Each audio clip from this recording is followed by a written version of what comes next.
Hari ini bangsa kita tengah mendapatkan satu momentum yang sangat langka, luar biasa dan strategis. Diprediksi oleh lembaga-lembaga internasional bahwa dalam waktu 20 tahun, di tahun 2045, Indonesia akan menjadi satu dari 5 negara ekonomi terbesar di dunia.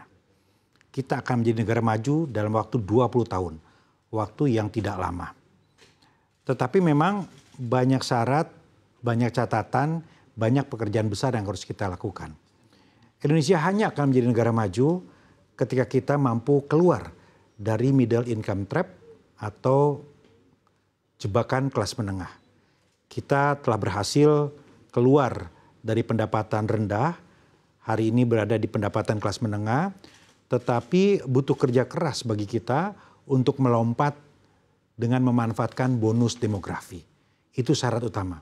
Keluar dari jebakan kelas menengah, melompat dengan memanfaatkan bonus demografi yang ada. Ketika tenaga produktif hari ini lebih besar daripada tenaga non-produktif. Untuk keluar dari jebakan kelas menengah, kita harus mendapatkan angka-angka yang sangat impresif dalam hal pertumbuhan ekonomi. Kita perlu double digit selama 10 tahun. Harus kerja keras untuk mendorong pertumbuhan ekonomi sehingga kita akan keluar dari jebakan kelas menengah. Disinilah peran dari teman-teman kepala daerah. Disinilah arti dari pertumbuhan ekonomi di daerah yang harus sinkron, harus mendukung dari kebijakan pemerintah pusat. Hari ini pemerintah daerah mendapatkan tantangan yang luar biasa. Pertama adalah membangun pemerintahan yang efektif. Artinya apa? Pengelolaan keuangan daerah yang efektif dan efisien. Kita berharap bahwa seluruh kepala daerah mampu untuk merampingkan postur APBD.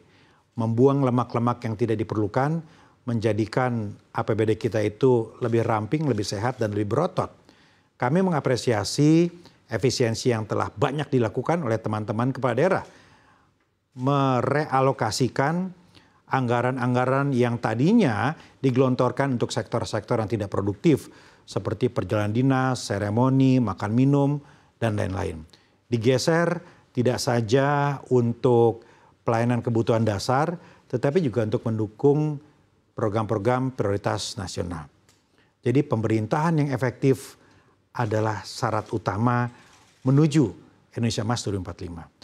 Yang kedua adalah satu tantangan bagi teman-teman kepala daerah untuk mampu berinovasi, berkolaborasi, bersinergi dengan semua stakeholders yang ada di daerah masing-masing untuk mendapatkan sumber-sumber lain bagi pendapatan asli daerah.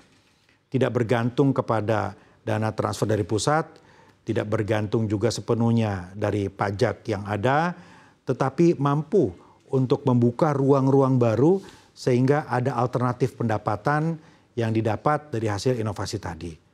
Di satu sisi terjadi efisiensi, di sisi lain ada inovasi yang berdampak. Dan kami mengamati cukup banyak kepala daerah yang hari ini mencatatkan prestasi-prestasi tadi. Melakukan efisiensi di satu sisi sehingga APBD-nya efektif dan efisien, dan di sisi lain membuka ruang-ruang inovasi. Dan penghargaan yang hari ini diberikan oleh CNBC kepada kepala daerah berprestasi adalah bentuk apresiasi yang juga disampaikan tidak saja tentu oleh pihak swasta, media, tetapi juga apresiasi sepenuhnya dari pemerintah, dalam hal ini Kementerian Dalam Negeri. Kami mengucapkan selamat, berterima kasih kepada seluruh pihak yang telah berkolaborasi, dan kami yakin bahwa para penerima penghargaan ini akan memberikan inspirasi kepada daerah-daerah yang lain. Sinergi, kolaborasi sesama pemerintah daerah bersama dengan profesi pemerintah pusat untuk menuju Indonesia Emas 2045. Terima kasih.